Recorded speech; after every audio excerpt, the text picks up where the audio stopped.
প্রধানমন্ত্রী ও অমিত শাহর সফরকে কেন্দ্র করে বিজেপি ও তার জোট শরিক আইপিএফটি ও তীব্রামথার প্রতিনিধিদের নিয়ে শনিবার এক প্রস্তুতি বৈঠক অনুষ্ঠিত হয় আগরতলায়।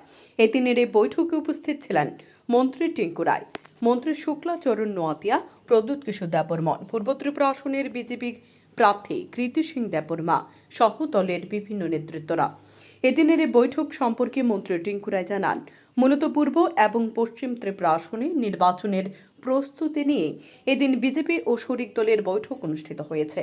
এছাড়াও 15 এপ্রিল রাজ্যে আসছেন অমিত শাহ। পূর্ব ত্রিপুরা আসনে নির্বাচনী প্রচারে অংশগ্রহণ করবেন তিনি।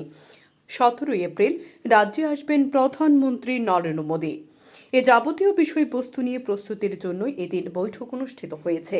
এদিনের বৈঠক সম্পর্কে বলতে গিয়ে প্রদ্যুৎ কিশোর দেববর্মন বলেন, মূলত নির্বাচনী প্রচারের নিয়ে যৌথ বৈঠক অনুষ্ঠিত হয়েছে এদিন।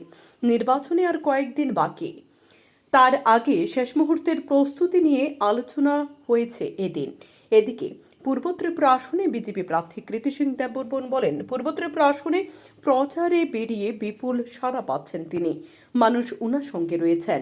বিপুল ভোটে জয়ী হওয়ার আশা প্রকাশ করেন প্রার্থী। क्या मैसेज रखेगा लोग? मैसेज आज गरीब पूजा भी है, सब लोग को हमारे तरफ से सबको विश्व पूजा का प्रणाम। आप लोग सबको कौन से विषय पर आप जोर दे रहे हैं प्रचार में जाके?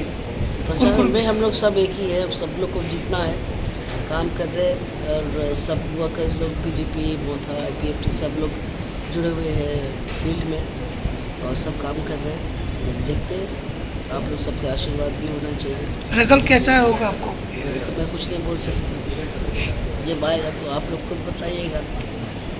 Thank you so much. Ma'am कल एक कुछ मीडिया में आया था कि election bureau report, news daily Bharat.